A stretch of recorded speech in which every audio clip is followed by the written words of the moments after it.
Sáng sớm ngày 13 tháng 6, giờ địa phương, nhiều vụ nổ đã làm rung chuyển thủ đô Tehran của Iran.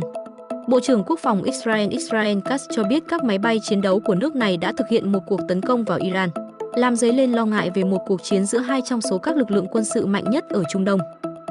Đến gần 10 giờ sáng ngày 13 tháng 6, giờ Việt Nam, Reuters dẫn thông tin từ truyền thông nhà nước Iran về các cuộc tấn công mới của Israel vào Tehran. Hỏa lực phòng không được ghi nhận đang vang dội trên bầu trời thủ đô Iran. Truyền thông Iran đưa tin chỉ huy cấp cao của lực lượng vệ binh cách mạng Hồi giáo Iran, IRGC, Golem Ali Rashid và nhiều nhà khoa học hạt nhân hàng đầu đã thiệt mạng trong cuộc tấn công. Theo Reuters, Đại giáo chủ Iran Khamenei tuyên bố Israel đã tự nhận trái đắng và Iran chắc chắn sẽ trả đũa. Cùng lúc đó, Đại sứ quán Trung Quốc tại Israel cảnh báo công dân không nên ra ngoài trừ khi cần thiết và cần phải chuẩn bị trước các cuộc tấn công tên lửa, rocket và drone vào Israel.